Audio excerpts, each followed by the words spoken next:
Hello guys, so usapang Batang Quiapo tayo. So noong Biyernes ay after ng eksena ay pinakita na yung mga aabangan nyo at lalo na yung mga bagong cast na magiging parte ng FPJ's Batang Quiapo. So kilalanin natin sila at sino-sino ba dyan ang posibleng magiging kakampi ni Tanggol. Of course, hindi mawawala dyan yung mga kontrabida or mga kalaban sa buhay ni Tanggol. So sino-sino ba ito at sino-sino dyan ang posibleng makakasama nila Tanggol, kasi nawala na si dyan, si Owing, binaril ni Lucio yung mga Red Phoenix at nalagas na ng isa yung tropa nila Tanggol kasi wala na si Owing. So apat na lang sila natira plus Tanggol. So sino-sino ba dyan yung mga posibleng makakasama nila Tanggol? So umpisahin natin. So unang picture, so makita nyo sa picture sa baba. So napanood na natin sila Maris at Aljur, si Ponggay at si Hector Victorino. So unay natin itong si Ponggay, bagong pulis lang ito, no? First duty niya ay nakipagbakbakan doon sa bahay ng mga Montenegro. Itong si Patroller Paula Garcia aka Ponggay. Tapos ito namang si Hector. So ano ba itong si Hector? Magiging kakampi o kaaway ni Tanggol. So huwag na natin naasahan yan, no? Huwag na natin i-expect na magiging kakampihan ni Tanggol dahil alam naman natin itong mga pulis ay sunod-sunuran yan. Tuta yan ni Miguelito at ni Roberto Guerrero. So wala tayong maasahan dyan, no? So itong si Ponggay, posible yan na magiging kakampi ni Tanggol kasi mukhang magtatago yan si Tanggol after ng bakbakan nila. Kasi di niya naligtas si sila Fatima. So doon niya magtatago sa pamilya ni Ponggay, itong si Tanggol at yung mga tropa. So itong si Hector, yan, posible yan magiging kahati yan sa puso ni Ponggay. Tapos bakit nandito yung picture ni Divina? So si Divina na dati kakampi ni Tanggol, ngayon dahil alam naman natin, no? Alam naman natin tong si Divina, mukhang traitor ito eh. 'Di ba nakita nyo yung bakit nawala yung diamante? Posible siya yung kumuha ng diamante. Sinabi niya nawala yung diamante. Tapos nawala yung 'di ba?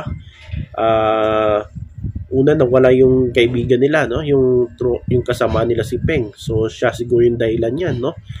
At alam naman natin, no, na hindi talaga pagkatiwalaan itong si Divina. So buti na lang hindi naging mayor si Tanggol, kasi kapag naging mayor ito tatlo yung kanyang bagahe. Una yung kanyang ama, pangalawa mga Guerrero, pangatlo baka itong si Divina. So nangyari na, si Divina pala, ang totoo si Divina ay mayaman pala ito, no? Parte ng pamilya Mondragon. So yan yung susunod natin sa picture. Sa ikalawa, sa una, katabi ni Divina itong si Baron. Ano pangalan nito?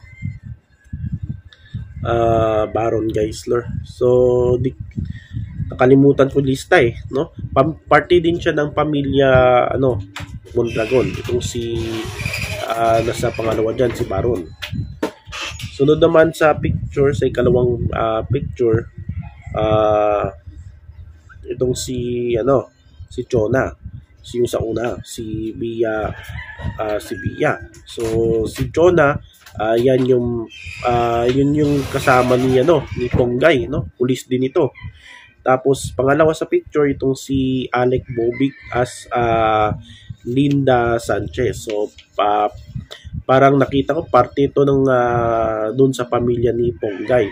So itong pamilya ni Ponggay, parang i-compare ko, parang ganito din yung buhay nila Fatima, no?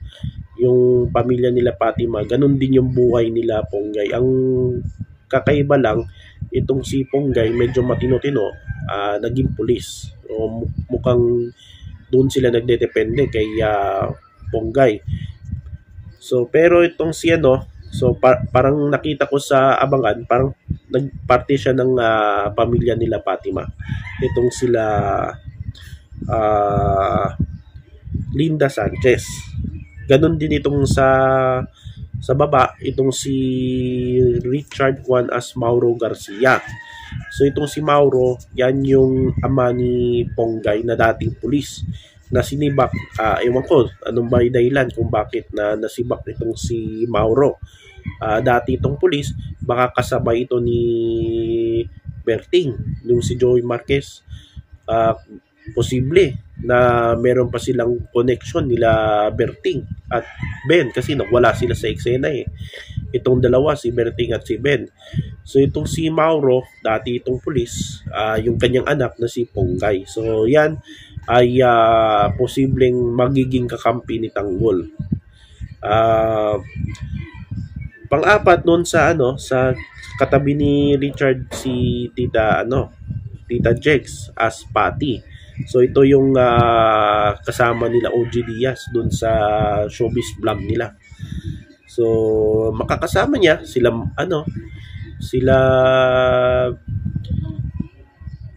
yung mga kasama ni OG Diaz, no? Nandun din sa Batang Quiapo yung dalawang kasama niya. Si Mamaloy pala yon, no?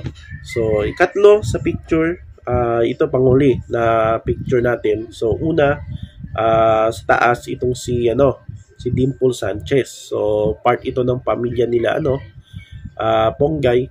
Itong si Krisa Taa, no? So as Dimple Sanchez. So ito best friend ito ni Andrea ni Fatima. At mukhang mawawala si si Fatima sa eksena. So ito papalit itong si Dimples. Si Crisas Dimples. Pangalawa, itong si Ate Mrena. So si Ate Mrena, ito isa pa ring ito. Nandun na yung mga katropa ni ni OG Diaz. Part din siya sa vlog ni OG Diaz, no. Itong si Mrena. So party din siya sa bagong cast ng Batang Quiapo. Si Jay Gonzaga, yan yung as Emil. Yan yung kasama ni Divina, no? Kasi nawala na yung isa eh. Dalawang nawala sa tropa ni Divina. So siya na lang natira, no? Na magiging kagapay ni Divina. Pang-apat itong si Jerry Montano. So bagong cast din ito. Tapos si Roy Binson. Ito Mondragon ito. At mayaman talaga si si Divina. Tapos ang panghuli itong si Perla Bautista as Lola Flory. So baka kasama ito sa pamilya nila nila Ponggay ni Maris. So yan yung mga bagong cast na abangan natin sa FPJ's Batang Quiapo. So simula Lunes makikita nyo na sila, no? So unang eksena, dahil tapos na sila sa Montenegro, lulusob na sila doon sa pinagtaguan nila Fatima. Kasi kumanta na itong si Divina na traitor talaga. So anong mangyayari dito? May matitira ba dito sa pamilya nila Fatima or talaga mauubos na sila? So anong gagawin ni Tanggol? Posibleng magtatago si Tanggol doon nga at doon nga sa pamilya nila Ponggay at posible doon sila magkikita yung una nilang pagkikita. So yun guys ang ating Batang Quiapo update, no?